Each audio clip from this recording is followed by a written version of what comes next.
Ride and Smile. Tämä on hauska seikkailu kaikille meille, jotka emme ole kovin tosikoita. Tuk tuk! Sillä ei ole väliä, oletko nuori, vanha, motoristi, ei-motoristi, nainen, mies, poika vai tyttö. Tuktukkia on vaikea ajaa ilman leveää hymyä kasvoilla. Ja paikalliset hymyilevät sinulle, koska ajat tuktukkia. Meillä on tuk-tuk-kuljettajia. Tuk-tuk-seikkailumme alkoi Sri Lankan pääkaupungista Colombosta, missä vietimme 2 päivää. Joo. Ja yksi tuk-tuk maksaa tunniksi $10. Sen jälkeen me voitaisiin mennä sinne torniin. Eikö se ole siellä loistava idea? Ja mä keksin sen ihan itse. Tutustuimme ajopeliimme ja Colomboon vuokraamalla 2 tunnin tuk-tuk-kiertoajelun kaupungin. Näimme muun muassa Miljoonan Buddhan temppelin, Queen Victoria puiston, modernin taiteen museon ja kansallismuseon. Lintujärven keskellä olevalla temppelillä heitimme kengät pois ja tutustuimme 100 Buddhaan. Onko siellä Buddha? On, kyllä se näkee. Se on semmoinen sentin korkuinen maks. Päivällisen nautimme Lotus Towerin huipulla olevassa pyörivässä Buffet-ravintolassa. No tässä opetellaan tätä tuk-tukia, että miten sujuu. Mä tässä lähdössä opiskelemaan tuk-tukin ajoa. Ja kun puhe mennä biitsille harjoitteluun. Okei, let's go. Okei, bye bye. Lähtöpäivän aamuna ilmestyivät eeppiset Bajajai 200cc tuktukit hotellin pihalle. Ennen lähtöä oli tunnin kestävä ajokoulutus 2 ryhmässä. Tiny air cooling system, okay? When you drive in continuous like 250 kilometers, you can do it like this. You can drive like 100 kilometers. Paikallisesta englannin murteesta oli ajoittain vaikea saada selkoa ja ymmärtää ihan kaikkia ohjeita. Hienoa Seppo. Seppo ja nyt kyllä pelottaa. Mikä se on Petteri tärkeintä, mikä meidän pitää nyt muistaa tässä? Että liput näkyy. Että sä muistat katsoa, että toi Seppo näkeekö sä nyt? Horn. The horn is very important here. It's like a communication. Always use the horn if you have doubt. Always use the horn, okay? Okei, saako käyntiin? Sai käynti, joo. Tuk-tuk. Reissun tähän mennessä jännittävin hetki. Nokka kohti keskustaa ja vasemmanpuoleiseen liikenteeseen.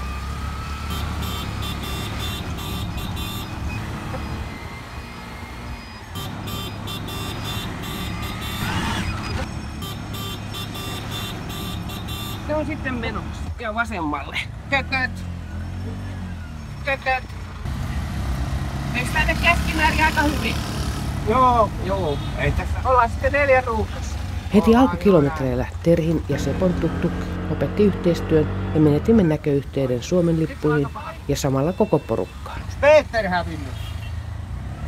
Minä tonne nyt parkkiin, eka. Ne on päällä niin sanotusti. Lievästi sanottuna käyntiongelmia kyseisessä tuk-tukissa. Paikallinen kaveriyrittäjä on... Ensi kohtaaminen paikallisiin oli mieleenpainava. Ystävällinen hemmo kadun varrella tuli heti auttamaan, kun näki pulamme ja korjasi kädenkäänteessä menopelin. No, meillä on ihan sellainen, sanotaan tapahtuma rikkaasti, että pikkusen tuk-tuk tökki. No, paikallinen fiksaa ja korjasi sen. Ollaanko matkan johtajana? No, aamulla satuttiin näkemään se, mutta se on missä on. Kuka tarjoaa ekat kypäräkalliot? Hikkadun Blue Note hotelliin saavuimme kuka mihinkin aikaan, koska ajoletkamme oli pahasti hajonnut. 1200 rupian leijonamerkkisiä kypäräkaljoja alkoi kulumaan. Herkuisen Lassin sai 600 rupialla. Blue Note hotelli sijaitsi aivan Intian valtameren läheisyydessä upealla hiekkarannalla, jossa kävimme aamukävelyllä ja bongaamassa kilpikonnia.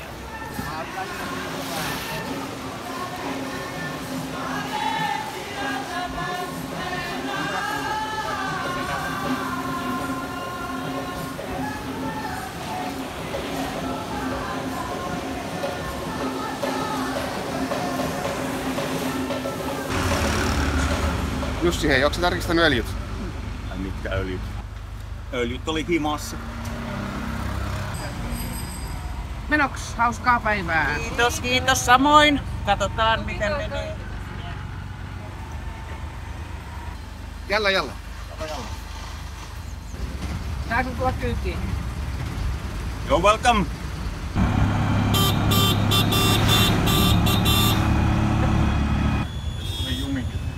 Matkalla tutustuimme hollantilaisten rakentamaan linnoituskaupunkiin ja satamaan Galleen. Kaupungin porteilla Jussi unohti merkata reitin ja Peterin laatimissa säännöissä lukee kypäräkaljat tai siis lassit kaikille. Tuk tuk! Me ollaan Sri Lankassa, Gallefortissa, joka on hollantilaisten rakentama. Ja hollantilaiset halusi pitää muut pahikset poissa Sri Lankasta. Britit tuli kuitenkin ja ajoi ne pois. Kuten matkan kuvauksessa luvattiin, saavuimme ennen auringonlaskua Dikkevellaan, jossa majoitumme viihtyisään pienen kotihotelliin nimeltä House on the Bend. Illallisen söimme läheisessä kalaravintolassa, jossa Peterin mielestä oli paras tonnikalapihvi ikinä. Noniin, lähtöön aikaa 3 sekuntia. Me mennään Kirindaan katselemaan norsuja ja leopardeja ja kaikkia mitä metsässä mönkii ja lentää.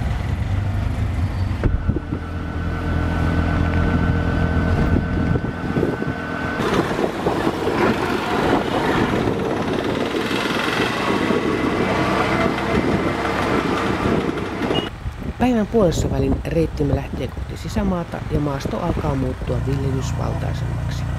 Lehmiä, vuoria ja koiria alkaa näkyä yhä enemmän. Liikenne on rauhallista ja tiet mutkaisia. Välillä ajoimme pätkiä tasaista highwayta, jolloin vauhtimme nousi maksimiin eli lähes 70 kilometrin tunnissa. Muutoin vauhti oli noin 3-40 tunnissa. Halki riisipeltojen ja pienten idyllisten kylien. Määränpää Gagabe-lotke saavutettiin reilusti ennen auringonlaskua. Gagabe oli mielestäni seikkailumme paras majapaikka. Yövymme omissa 2 hengen mökeissä, lotkeissa, riisipeltojen ja palmujen ympäröimänä ja pulahtelimme viilentävään uima-altaaseen majapaikan pihalla. On sunnuntai-aamu ja vapaapäivä. Missä me ollaan? Me ollaan viettämässä vapaapäivää Sri Lankan suurimmassa luonnonpuistossa, eli Jalassa. Täällä on kaikki meidän turistikaverit kanssa. Me ollaan menossa bongailemaan norsuja ja elefantteja ja mustakarhuja ja valkopääkotkia ja riikinkuppoja. Ja jos oikein hyvin käy, niin nähdään leijonakin. Sunnuntaina oli lomapäivä ja luonnonpuistopäivä. Heräsimme aikaisemmin kuin majatalon riikinkukot ja läksimme Juolan luonnonpuiston Jeppi-safarille. Juola on kuuluisa leopardeistaan, mutta se on myös ornitologin paratiisi. Suurimmat asukkaat Juolassa ovat kuitenkin elefantit ja villit vesipuhvelit.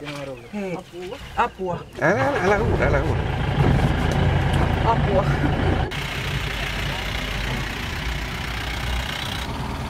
Terve.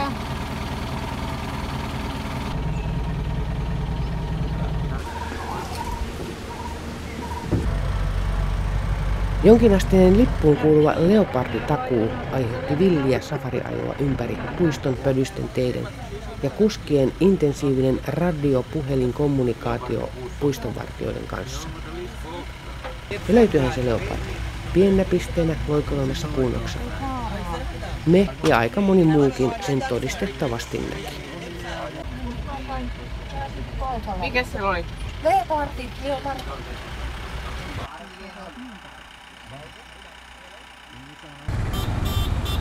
Maanantaina jätimme paratiisimajapaikkamme ja starttasimme kohti sisämaan vuoristoa ja Ellaa. Reittimme alussa ajoimme pätkän matkaa Juolan luonnonpuistossa, jossa elefantti oli pysäyttää matkalle.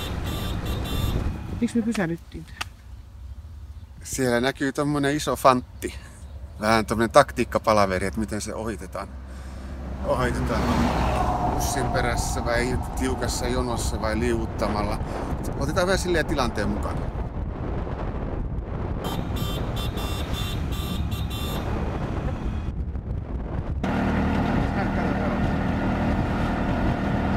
Riisipeltojen keskellä törmäsimme mielenkiintoiseen tapaan kuivattaa riisiä keskellä asfalttitietä.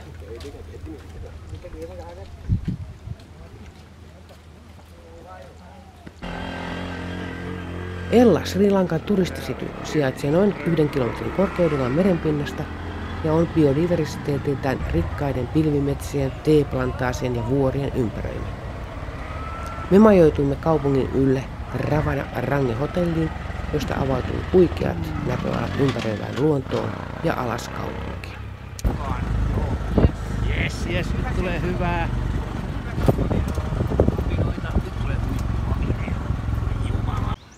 Ollaan Ellassa, varsinaisessa turistihärdellissä täällä Sri Lankassa.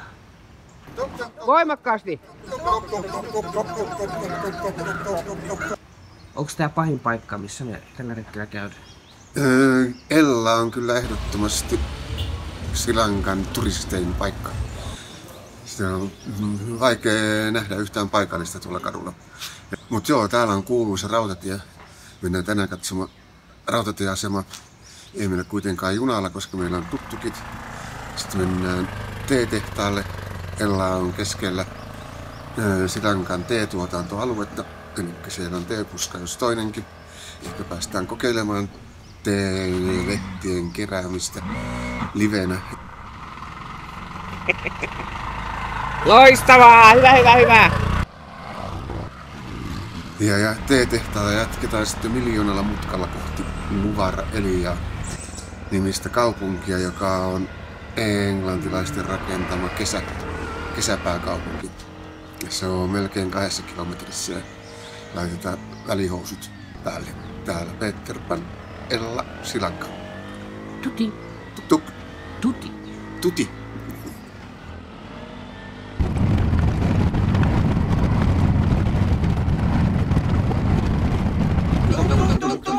Älkää hyppikö.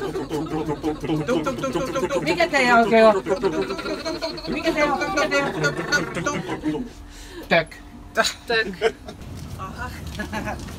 Tänään meillä on ainoastaan upeita, hulppeita ja hienoja maisemia. Tulemme tekemään entistäkin useamman Kodak-stopin ajaessamme mutkasta mutkaan Ellasta Nuwara Eliyaan. Ajopäivämme alkaa kuitenkin teetauolla. Ajamme aamiaiselta Uva Half-Vatte teetehtaalle, jossa tutustumme teen salattuun maailmaan. Hei, nyt on 10 minuuttia tehokasta teenostoaikaa ja sitten tuk käy. Teen eri laadut ja variaatiot ovat yhtä monimutkaisia kuin viineillä. Maaperä, kasvuolosuhteet, keräysaika ja lehtien eri käsittelytavat vaikuttavat teen laatuun.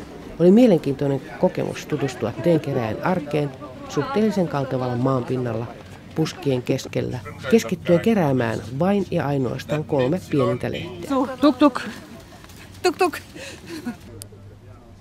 Ammattilainen kerää päivässä useamman korillisen, me vain 1 teepussin verran.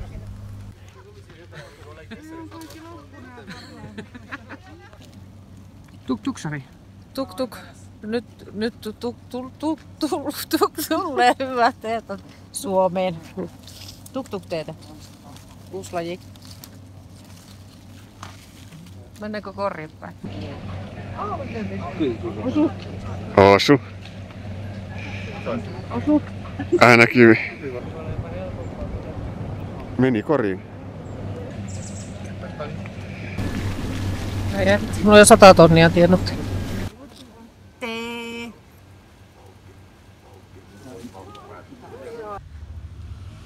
Teestä virkistyneenä aloitimme päivän 50 kilometrin etapin 1-2 kilometrin korkeudessa mutkitellen pitkin suhteellisen kapeita vuoristoteitä ja hulppeita maisemia. Lähes koko päivä pientä ylämäkeä, mikä johti myös ilman selvään viilenemiseen. Lähellä Nuwara Eliyaa pysähdyimmekin tienvarsikauppaan ostamaan jotain lämmintä päälle. Kauppiaiden onnenpäivä. Useampi kopi fleece meni kaupaksi ja teki turistin lämpimäksi. Nuwara Eliyassa majoituimme aivan kaupungin ydinkeskustassa Jula Nuwara Eliya hotellissa ja kävelymatkan päässä kaupungin päänähtävyyksistä, kellotornista ja postitoimistosta. Se sijaitsee 1868 metrin korkeudessa ja muistuttaa myös ilmastonsa vuoksi Englantia. Jalla. Tensikselle! No pääseekö ne naiset? Mä aina koitan suosia 1 kuitin taktiikkaa näillä bensa-asemilla, mutta kun ne sitten jos antaa näille bensa-aseman pojille vallan, niin sitten ne takkaa joka tuktukin eri mittarista. Ja sitten mulla on tämmönen pino kuitteja lopussa ja mä en saa mahtumaan niitä mihinkään. mihinkään, laukku on täynnä kuitteja, mistä mä oon ihan pulassa, sitten kun tuulisella kelillä on vaan laukku, sitten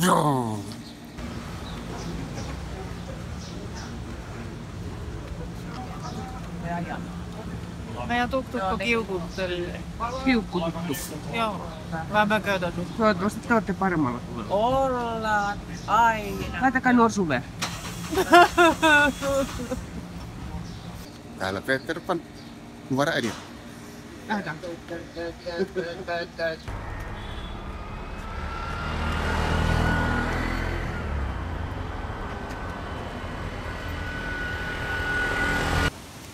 Lähdettiin tänään Ännästä, eli Nuvara Eliasta, ja nyt me ollaan menossa Ambuluvaan. Eli se on semmoinen korkea buddhalaistorni tuolla vuoren päällä. Päällä päästään harjoittelemaan pohjelihaksia ylöspäin menossa. Ja sen jälkeen me mennään ehkä Silankaan kuuluisimpaan paikkaan Kändiin. Siellä voimme nähdä aidon buddhan hampa. Täällä Peter Pan, vesiputous Sri Lanka. Brittiläisen aamiaisen jälkeen lähdemme kohti 86 kilometrin päässä sijaitsevaa Kändiä. Ihan parhaat maisemat. Mutkainen hyvä asfalttitie, loivaa alamäkeä. Kuljemme läpi teeplantaasien, vesiputouksien ja pienien kylien. Kaunista.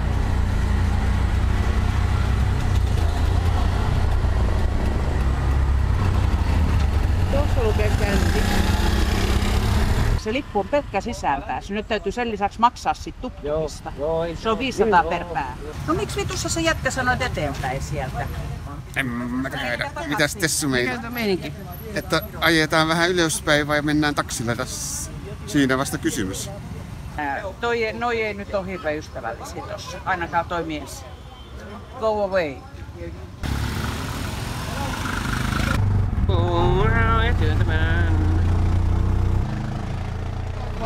Jalla! Nää tietää keinut. Se vetää tällainen laidasta laitaan. Kyllä. Kännissä se on. Ja minähän en ole. Nyt on apuareita. Joo, siis nyt. Tää on vähän tuota jälkipolville. Viimeiset sanat, nyt vähän pelottaa. Käännetäänkö oikealle vai mennäänkö vasemmalle ylöspäin? Oikealle, ylös. Ylös tietysti. Ois meidän pitänyt kyllä omilla tukkeilla tulla, ehdottomasti.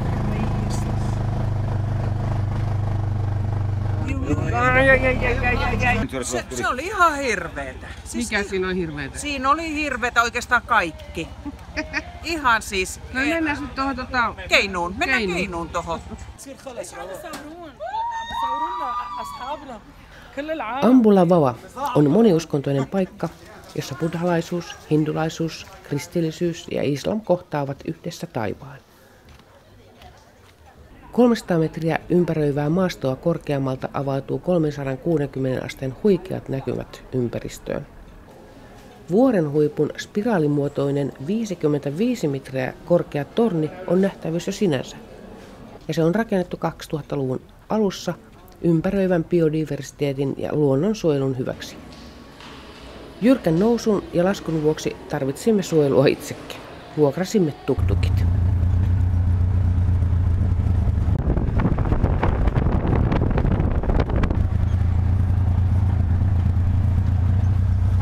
What happened? I don't know.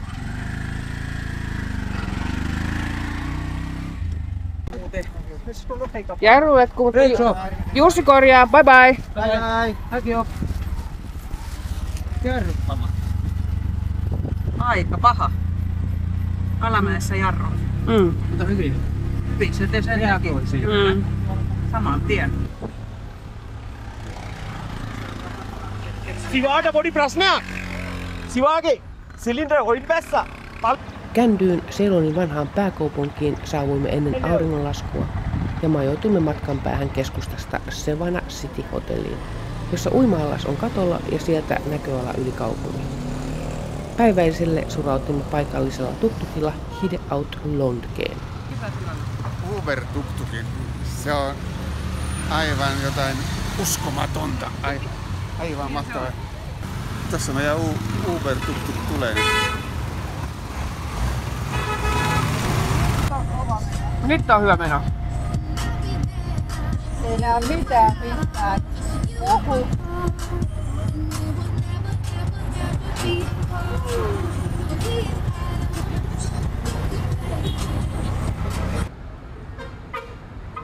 Vapaapäivä kuten haluat. Kandy on mukava käveltävä kaupunki, jossa on paljon nähtävää. Se on myös Sri Lankan vanha pääkaupunki, jolle Buddha antoi nimen Landaka Depa noin 2500 vuotta sitten.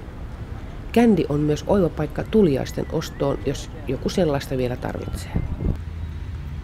Päänähtävyys Kandyssä on Buddhan takahammas, ja sitä ympäröi temppelialue ja järvi, jonka ympärille kaupunki sijoittuu. Illalla nautimme kulttuurista Kandy Lake Clubilla eli kansantansseista, johon sisältyy myös perinteinen tulitanssi. Illalliselle päädyimme kaupungin valojen ylle, josta oli kävelymatka hotellille. Ei ruuhkaa yhtään meinaa.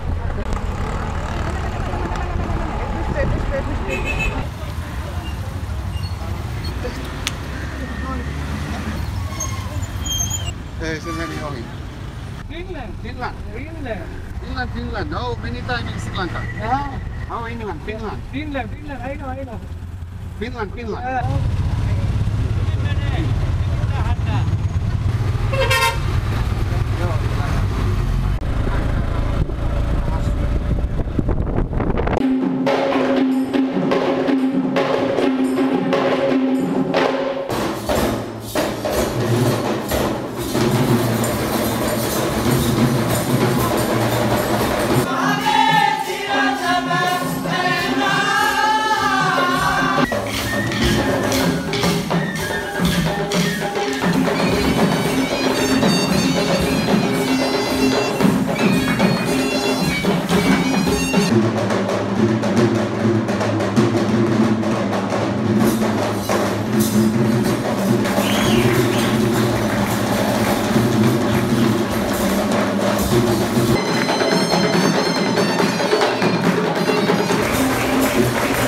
Please proceed to the outdoor terrace on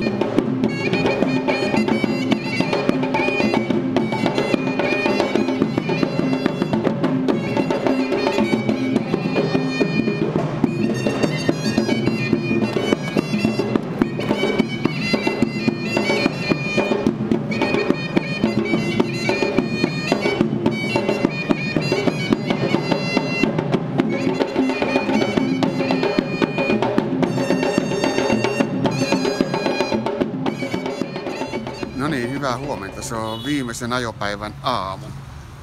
Ja Kirsi on pongannut meille Pinnavallan orpoelefanttien hoitokodin. Sinne siis otetaan vähän kiertotietoa metsän kautta katsomassa norsut. Ja sitten me ajetaan Negomboon meidän viimeiseen kohteeseen, joka on meren rannalla. Eli illalla päästään uimaan. Silleen katsotaan mitä tulee. Todennäköisesti kiva päivä. Täällä Peter Pan tuk matka Sri Lanka Kandy. Sillä lailla. No niin. Do we have some problems? No problem. No problem. Very good. Sri Lanka is no problem.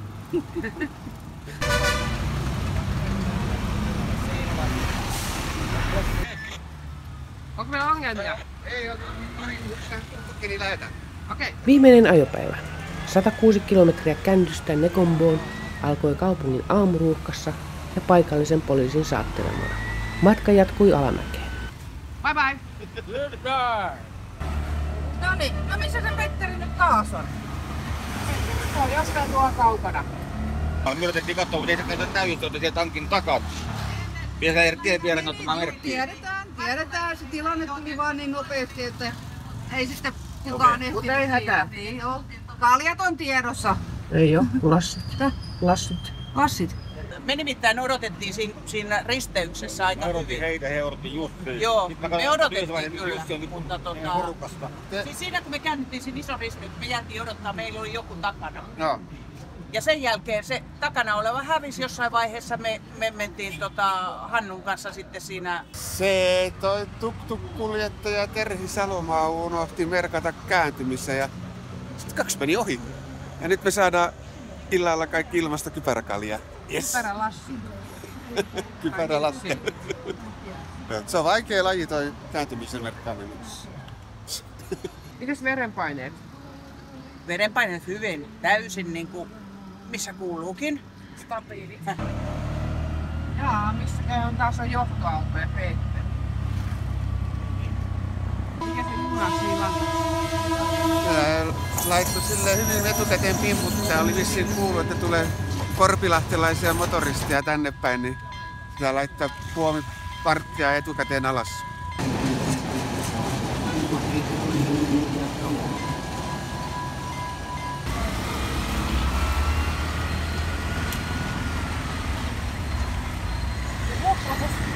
Otatko peukalokyytiläisiä? Pääseekö kyytiin? Yeah.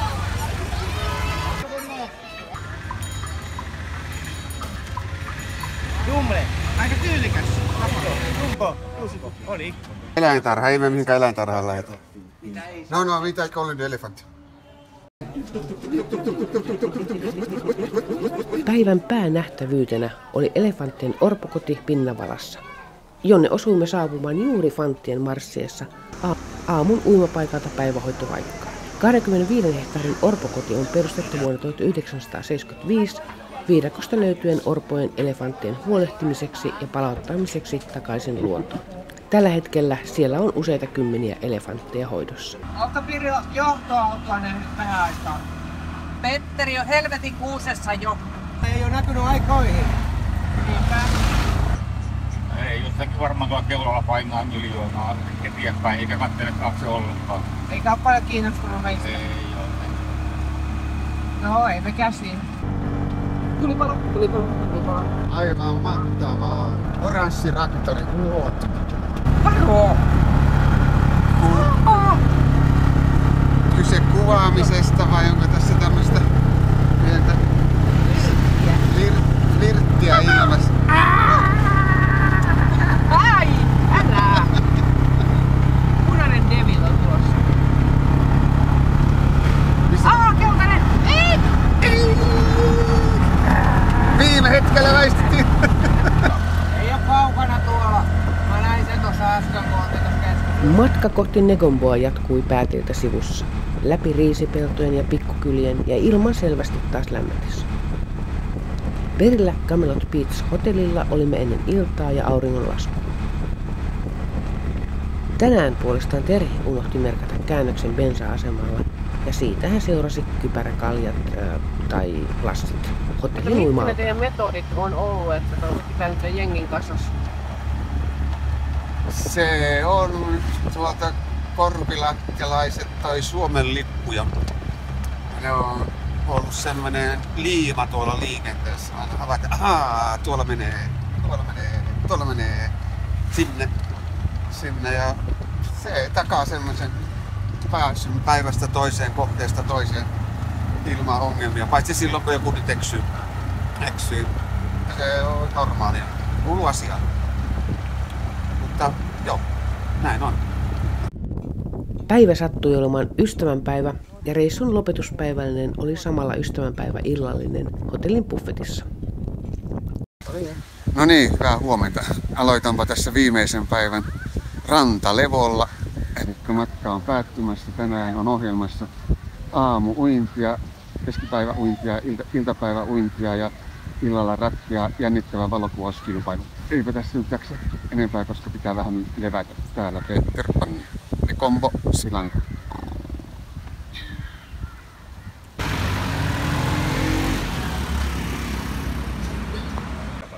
Samppo, huomaatko tukki? Juu, ei. Ei tuk-tukki vuokraamista missään tapauksessa ei näe. taksin vuokraamista kylläkin.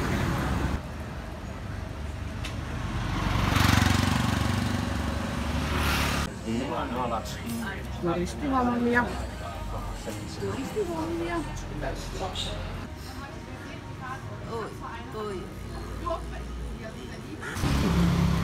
Turistihommia, turistihommia. Turistihommia, turistihommia. 很多人这口，还开了很有效的嘛。好，中国东西好便宜。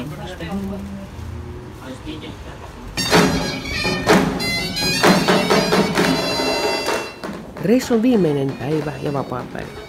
Maleksimista kylän raitilla ja kuumilla hiekkarannoilla.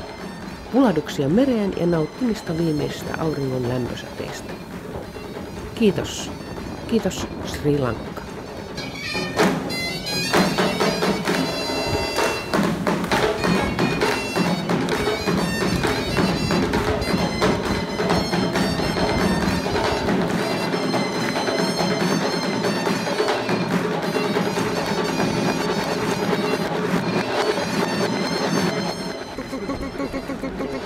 Katto kamera, katto kamera, katto kamera, katto katto. Katto kamera, katto kamera, katto kamera, katto kamera, katto kamera, katto kamera.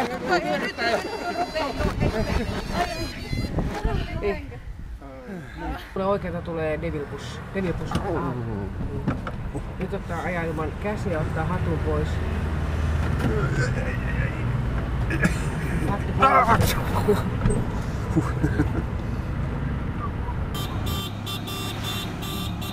Ja sen jälkeen se takana oleva hävisi jossain vaiheessa. Se toi tuk-tuk-kuljettaja Terhi Salomaa unohti merkata kääntymisen ja sitten 2 meni ohi.